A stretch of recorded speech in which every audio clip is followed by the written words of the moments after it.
ప్రేక్షకులకు విజ్ఞప్తి.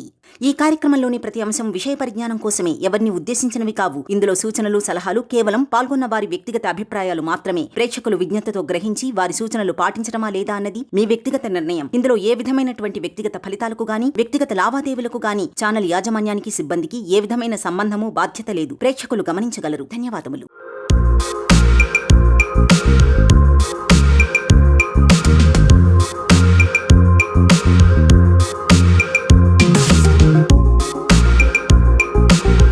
నమస్కారం శ్రీ ఆచార్య అనంత కృష్ణస్వామి గారు. నమస్కారం అండి. సో ఫస్ట్లీ చాలామంది అడుగుతున్నటువంటి క్వశ్చన్, క్లాసెస్ ఎప్పుడెప్పుడు ఎక్కడెక్కడ ఉంటాయి అనేది.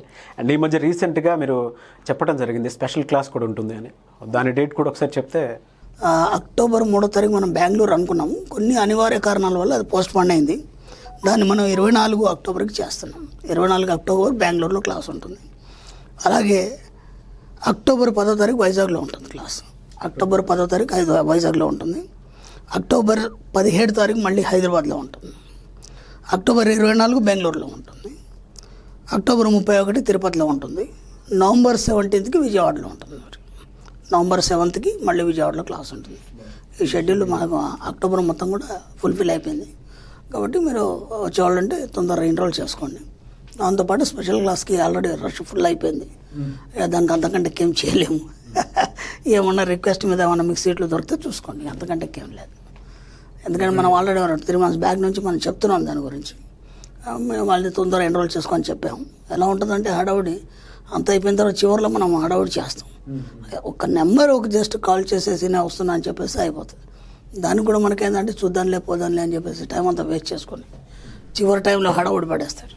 అందుకని చెప్పేసి ఫుల్ఫిల్ అయిపోయినాడు. దానికి మనం ఏం చేయలేము. ఓకే, డెఫినెట్గా సార్. లాస్ట్ టైం వీడియోలో ఎలా జీవించాలనే దానికి 3 ఎగ్జాంపుల్స్ చెప్పారు మీరు. ధీరుభాయ్ అంబానీ పిల్లలకి ఏ విధంగా జరిగింది అనేది. తర్వాత పిల్లలకు జీవించడం నేర్పించేస్తే చాలండి, ఇంకేం నేర్పాల్సిన అవసరం లేదు. డబ్బు, సంపద, ఐశ్వర్యం అనే సబ్జెక్ట్ ఇస్తూ జీవించడం ఒకటి నేర్పించి సరిపోతుంది, అంతే. ఎక్కడన్నా బతికా పొద్దాక వాళ్ళని పట్టుకొని అది చేయలేదు, ఇది వాళ్ళని సాధిస్తున్నారండి పిల్లల్ని. ఈరోజు పెద్దలు కూడా ఏం చేస్తున్నారంటే ప్రతిదానికి సాధిస్తున్నారు, వేరే వాళ్ళతో కంపేర్ చేస్తున్నారు. అలాంటి మాటలు మాట్లాడకండి. నేను పిల్లల విషయంలో నేను 100,000 సార్లు చెప్పా. పిల్లల్ని కనాలి, వాళ్ళ తలరాతలు కనలేదు. ఎందుకంటే వాడు గత జన్మలు ఏం ఊహించుకొని వచ్చాడో అదంతా ఈ జన్మలు జరుగుతుంది. కాబట్టి పిల్లల్ని ఎక్కడ కూడా మీరు ఫోర్స్ చేయకండి. ఏ విషయంలో కూడా కావాల్సిన ఇచ్చే ప్రయత్నం చేయండి. అందుకంటే ఏం లేదు, మీరు తల్లిదండ్రులుగా మీరు చేసే బాధ్యత అది. వాళ్ళకి కావాల్సిన మీరు ఇచ్చే ప్రయత్నం చేయండి, అంతే. డెఫినెట్గా సార్.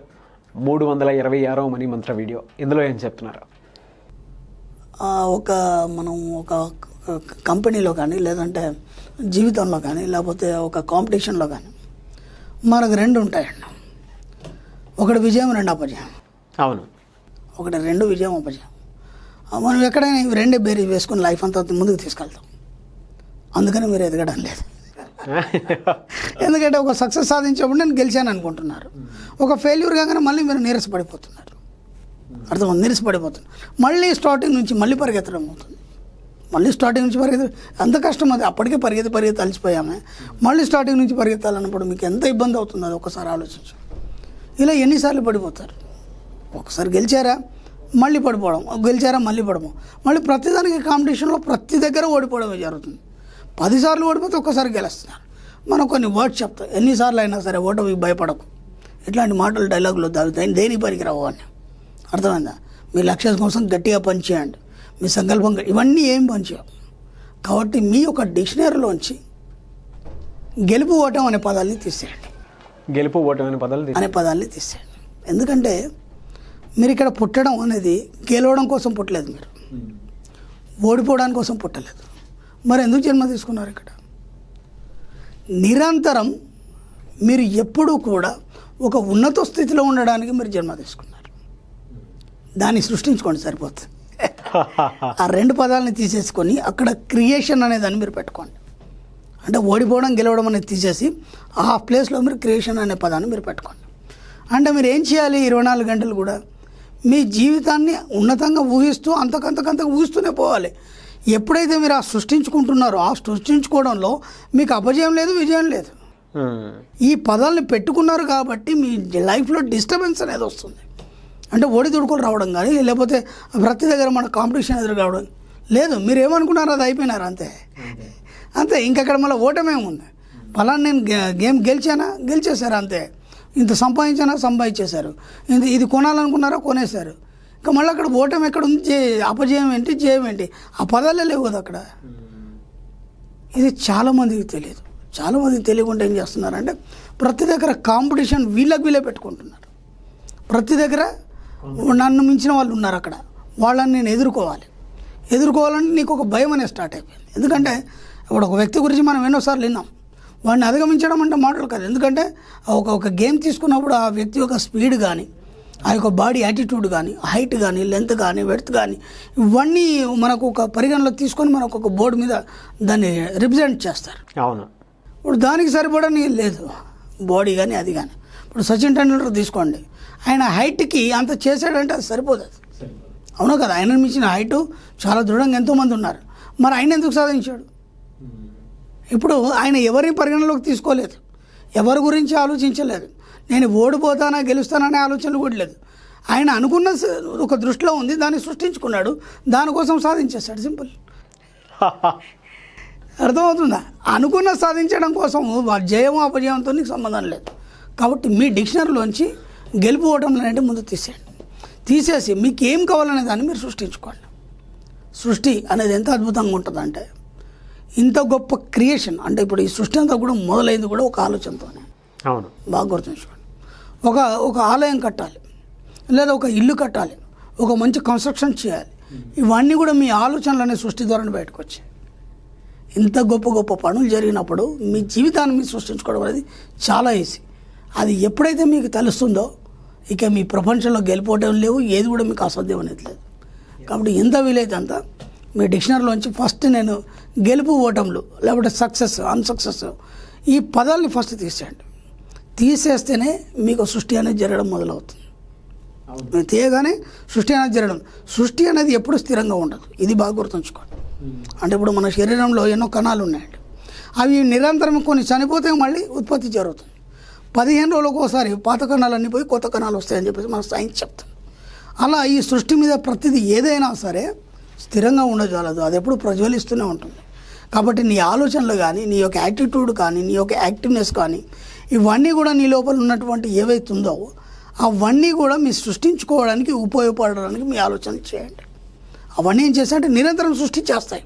అవును. ఎప్పుడైతే మీరు ఏది లేదనుకో స్తబ్దంగా ఉన్నారనుకోండి, మీరు ఏం చేయలేని పరిస్థితి ఏర్పడుతుంది. కాబట్టి అవి ఎప్పుడు కూడా నిరంతరం వాటి పురోగమనం వైపు మాత్రమే నడుస్తాయి. మనం ఏం చెప్తామంటే ఇన్ఫినిటీ ఎక్స్పాండ్ టు ఇన్ఫినిటీ, అనంతం ఇంకా అనంతం వైపు ప్రయాణిస్తాయి. మీ పేరులాగా. కాబట్టి సృష్టి అనేది ఇంకా సృష్టించడం కోసం మాత్రం ప్రయాణం చేస్తుంది. కాబట్టి మీ ఆలోచనలన్నీ 24 గంటలు సృష్టించడం మీద మీరు దృష్టి పెట్టండి. అలా మీరు ముందుకు వెళ్ళిపోండి. అంత సింపుల్. మీ లైఫ్ సెట్ అయిపోయింది అంతే. ఇంకా అంతే, ఎక్కడ కూడా తగ్గదు, ఎక్కడ కూడా మీ ఆలోచనలు తగ్గదు, ఎక్కడ కూడా మీరు జయం అపజయం మీ జీవితంలో లేవు. అసలు ఆ వర్డ్సే లేవు మీ జీవితంలో. చాలామంది 2 వర్డ్స్ పట్టుకొని అక్కడక్కడ సక్సెస్ అవుతూ ఓడిపోతూ అయిపోతుంది, జీవితం ఫినిష్ అయిపోతుంది. కాబట్టి ఒక్కటే మన జీవితంలో ఉంది, సృష్టించుకోవడం. అదొక్కటి తెలిస్తే లైఫ్ అంతా హ్యాపీగా ఉంటుంది. ఎస్, మీరు చెప్పిన విధంగానే ఏదైనా మంచి మనం క్రియేట్ చేస్తే అంటే తెలియకుండానే వివిధ రూపాల్లో అది ముందుకు వెళ్ళిపోతుంది. అదే చెప్తున్నాను కదా, ఎప్పుడైనా చైతన్య శక్తి ఎప్పుడు స్థిరంగా ఉండజాలదు. సూత్రం బేసిక్ అనమాట. చైతన్య శక్తి ఎప్పుడు స్థిరంగా ఉండజాలదు, అది నిరంతరం ప్రజ్వలిస్తూనే ఉంటుంది. అంటే అనంతంగా ఇంకా అనంతంగా మారిపోతుంది అనమాట. ఏదైనా ఒక ఆలోచన అనేది అంతకంతగా రెట్టింపు అయిపోతుంది. ఇప్పుడు గవర్నమెంట్ ఒక ప్రాజెక్ట్ మొదలుపెట్టింది, దాన్ని ఎంత వీలైతే అంత దానికి ఎన్నో రూపురేఖలు వచ్చి ఇంకా పెద్దగా దాన్ని తీసుకెళ్లే ప్రయత్నంలో చేస్తారు. అలాగే మన ఆలోచనలు, మన లైఫ్, మన ప్రాజెక్ట్ ఏదైతుందో మనం ఎలా స్థిరపడాలనేది ఒకసారి ఆలోచించడం మొదలుపెట్టినప్పుడు, సృష్టించుకోవడం మొదలుపెట్టినప్పుడు గొప్ప ఆలోచనలు వస్తూ ఇంకా ముందుకు వెళ్ళిపోతాం. అది అందుకే అంటారు అనంతంగా విస్తరిస్తుంది. అది దాన్ని సృష్టించుకోవడంలో మనం పెట్టేస్తే సరిపోతుంది. ఆలోచనలు కూడా అదే విధంగా ఉండాలి. నిజంగా మీ ఆలోచనలు ఎంత ఆలోచిస్తే అంత మీరు పొందగలుగుతారు. కొత్త అంటే ఎన్ని పాజిటివ్ ఆలోచనలు సృష్టించుకుంటే అంత మీరు పొందాలి. మీరు పెట్టేటువంటి ఏవైతే ఆర్టికల్స్ ఉంటాయో అవి నేను చూసినప్పుడు ఎంత బాగా ఎలా ఆలోచిస్తారా అన్నట్టు అనిపిస్తుంది నాకు. ఆలోచించాలి. ఎందుకంటే ఇది ఎక్సలెంట్ సబ్జెక్ట్. అవును. పనికిరాని వాటి అన్నిటి మీద పెట్టి మన టైం వేస్ట్ చేసుకునే కంటే పనికొచ్చేదాన్ని ఒకదాన్ని పట్టుకు సరిపోతుంది కదా. కాబట్టి ఇది పనికొచ్చేది కదా. నేను అది ఇంతకుముందు కూడా వీడియోలో చెప్పాను. అండ్ మీకోసం కాదు, మీరు ఇదంతా తెలుసుకోవాల్సింది, ఇదంతా నేర్చుకోవాల్సింది, ఇదంతా ప్రాక్టీస్ చేయాల్సింది మీరు సంపాదించడం కోసం కాదు. ఎందుకంటే మీకు తెలిసిపోయింది, ఆల్రెడీ వీడియోల ద్వారా తెలిసిపోయింది, క్లాసుల ద్వారా మీరు సంపాదించేస్తున్నారు అనేది. మీ తరతరాలకి సబ్జెక్ట్ అందించాలి. మీ పిల్లలకి, మన వాళ్ళకి, మీ తమ్ముళ్ళకి, మీ బ్రదర్స్కి, అందరికీ సబ్జెక్ట్ మీరు అందించాలి. ఎందుకంటే వాళ్ళు ఇంకోళ్ళ దగ్గర చేయి చాపొద్దు, ఎవరు చేయి కింద. అవును. ఎవరి దగ్గర కూడా వాళ్ళు వంగద్దు, ఎక్కడ కూడా లొంగద్దు. కాబట్టి వాళ్ళు ధైర్యంగా బతకగలగాలి, వాళ్ళు హ్యాపీగా కోటీశ్వర్లకు బతకాలి. కాబట్టి సబ్జెక్ట్ని వాళ్ళకి నేర్పించండి. అందుకని నేర్పించడం కోసం మీరు ప్రాక్టీస్ చేయండి. ప్రాక్టీస్ చేసి మీరు సాధించండి. అప్పుడు మీకు అవగాహన వస్తుంది, దాన్ని ఈజీగా చెప్పగలుగుతారు. ఈ సబ్జెక్ట్ ఇవ్వండి చాలు పిల్లలకి, ఇంకేం అవసరం. అవును. జయ అపజయాల గురించి పక్కన పెట్టేసి అవి లేవండి. మనం అనుకుంటున్నాం కాబట్టి అవన్నీ వస్తున్నాయి మనకి. అవన్నీ లేవు. సృష్టించుకోవడం అనేది ఒకటి తెలిసిందనుకో డిక్షనరీలో, అవి తీసేయండి. పాత 2 పదాలు తీసేసి క్రియేషన్ అనే పదాలు పెట్టుకోండి, సరిపోతుంది. అవి లేవు, మనం సృష్టించుకున్నాం. అవి కూడా ఆ సృష్టిలోంచి తీసేయండి, ఇది ఒకటి పెట్టుకోండి, ఇది సృష్టించుకోండి, సరిపోతుంది. తప్పకుండా. మనీ మంత్ర చేసినటువంటి వీడియోస్లో ఏవైతే ఉన్నాయో నిజంగా సృష్టించుకున్నటువంటి ఆలోచనల ద్వారానే చాలామంది పాజిటివ్ యాటిట్యూడ్ని కలిగి కింద పాజిటివ్ కామెంట్స్ కూడా పెట్టడం జరుగుతుంది. వాళ్ళు ఆ విధంగా క్రియేట్ చేసుకున్నారు. ఆ డిక్షనరీలో మీరు చెప్పినట్లు జయ అపజయాలనే పక్కన అంటే లేకుండా ఓన్లీ ఏదైనా కొత్తవి సృష్టించుకొని ముందుకెళ్ళిపోవడం చాలా వెళ్ళిపోతారు అంతే. అవును. మంచి నాలెడ్జ్ని ఇచ్చారు అనంతకృష్ణ స్వామి గారు. థ్యాంక్ యూ అండి, థ్యాంక్ యూ సో మచ్. ఎందుకంటే ఇన్ని వీడియోస్ చేసిన తర్వాత ప్రతి దాంట్లోనూ ఒక కొత్తదనంతో ముందుకెళ్తూ ప్రతి ఆలోచనలోనూ ఈవెన్ మీరు మెసేజ్ పెట్టేటువంటి అంటే మీకు చాలా ఆర్టికల్స్ వస్తాయి, మీరు క్రియేట్ చేసినవి ఉంటాయి. ఆ ఆలోచనలు చూస్తుంటే తెలుస్తూ ఉంటుంది అనమాట. అంటే ఇంత గొప్పగా ఏ విధంగా ఆలోచించగలుగుతారని. ఆలోచించినప్పుడు వస్తాయి ఆలోచనలు, లేకపోతే రావు. అదే కానీ అఫర్మేషన్స్ మాత్రం భలే నీట్గా రాస్తున్నారు సార్. అంటే అందరికి ఈజీగా అర్థమయ్యేట్టు. అవును. Thank you so much Shri Acharya Anantakrishna Swami గారు. Thank you.